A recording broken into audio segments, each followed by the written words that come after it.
Boxing King Media in association with Boxroll, here with Johnny Fisher, the big ticket seller. Johnny, 2,500 tickets, all gone. Big numbers, man, big numbers for a six-rounder. How do you do it? I just think it's not what I do, it's what my dad does, and it's credit to the people that come and want to support me. It's not nothing of my doing, I've just got to do my job, and if it's exciting enough for people to watch, it's exciting enough for people to watch. But I could have easily done more. I could have done 3,000-4,000 if I was given all the tickets at once, because at the beginning I thought I was only going to be given 1,500, so I got 1,500, they went in 2 days, and then I got a few more, and then for 1 week I was sending people to StubHub, so really there's going to be about 3,000 people in there for me, which is great, and it's great for everyone else because they get to see all these great boxers on the card. Ammo Williams, Danny Jacobs, John Ryder, all great boxers, so they're going to be treated to a great night of boxing. Where does this fan base come from? I've seen many fighters come and go, especially someone this young in the professional career, don't carry that many supporters at all. Where have they come from? It's people in Essex. People in Essex, they get behind people. You think of Ray Parlour, you think of other people that come through. They support you, and I'm one of their own. That's how they see it. And it's not just Essex; it's people in Exeter, and it's actually growing to people all around the country as well. People coming over from Ireland. So, I'm just very thankful for the support that I've got. Eddie spoke about it there, where in your last fight he wanted you to have more of a ring walk. Maybe it was nerves that kicked in and you walked in. I've not really seen much of it, so I can't really comment.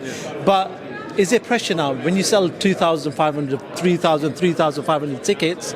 Is it an added pressure for you to perform well? There's always pressure, but there's pressure not from outside things. It's pressure that I put on myself, and that's the only pressure that matters. If I start thinking and getting complacent, I think I've got all these people in the crowd and they're all cheering for me, it means I'm going to win. That's not how it works, because when it gets down to it, I'll get into that ring, it's me and Gabriel Nguema. He's a seasoned operator. He's fought some of the best in the world. He's fought Oscar Rivas and gone the distance with him, and he's the WBC Bridgerweight champion of the world. So, as you said, I've just got to, thank you mate, I've just got to do my job. My job is to win. And as you said about the ring walk, I didn't feel nervous on the ring walk. I actually enjoyed it, but Eddie said I can start it down even more. I always get worried about Matchroom saying, oh, you're not walking to the ring quick enough, so I can relax now and soak it all in even more. Listen, you've sparred some of the big boys in the world when you talk about Tyson Fury and the rest of them. Just talk to me about the experience that you've gained just being in camp with them guys. Unbelievable. Tyson Fury, I've been a fan of him since he began. Sparring him and just learning off him, being in a camp with him, advice that he's given me, and just seeing how he operates, and he's just a family man, and just to grace the ring. And if I finish my career now, I can say I've shared a ring with Tyson Fury. I've done 3 rounds, 3 rounds here, 3 rounds there. Unbelievable for me to say that at such an early stage of my career, but we've got such a long way to go. Hopefully that'll just be a small part of my journey, and there'll be plenty more things to come. Just talking about that sparring with Tyson, then what's the most awkward thing about Tyson? We know that he's huge, he moves well, but for somebody that's faced him in the ring, sparred him, what's the most awkward thing? The most awkward thing about Tyson Fury is there's not just one strong point or one thing that he's good at. He's good at everything. Strong, fast, can move. He's got a boxing brain, durable.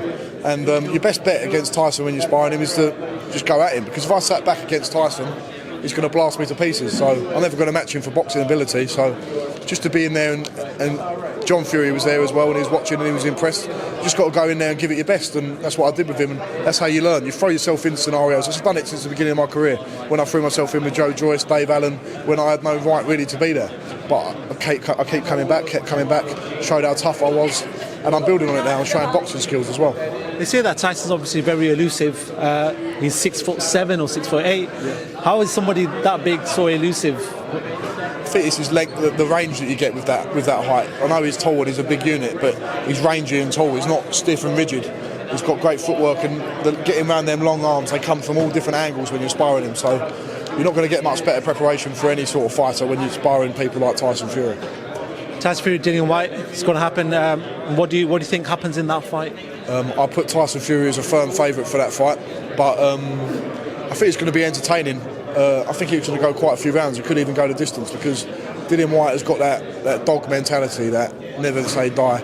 Not a lot of people in the world have that, but I've seen it in multiple versions of his fights, and it's going to be entertaining for the crowds. Not only the fight itself, but the build-up, because they're both great characters, and I've got respect and admiration for them both.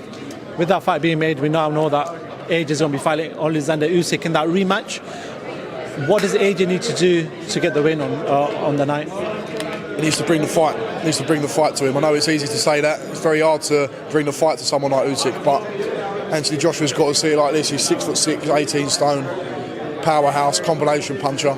Play to your strengths. Don't try and match someone who's different to you. Lots of people have said it, and it is pretty simple. It's as simple as that. You're not going to outbox a boxer. So bring it to Alexander Usyk. Use your natural weight and strength advantage, and that's your best bet. Johnny, just going back to yourself, how many more times this year do you want to be fighting? I've got 7 fights on my contract, so I want to fight 7 times if I can. Fight 8 or 10 times if they really wanted me to.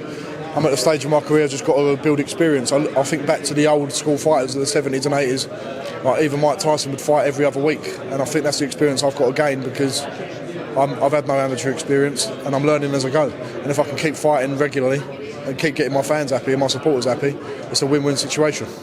Cool. Actually, before I let you go, a big fight in regards to British boxing next week with Amir Khan, Brook. I know it's probably about 5 years too late, but the hype's there, the tickets are sold, everybody that I know is looking forward to it. Give me a prediction for that fight. As you said, it's probably about 5 years too late to watch for this fight to happen, but we're still going to tune in and watch because we're very excited to see it. My prediction is Brook.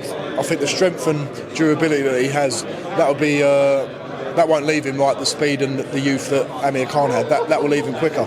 And I think all it takes is Brook to land one on his chin and it will be all over. That strength and power will stay with Brook, and I think he'll get the win.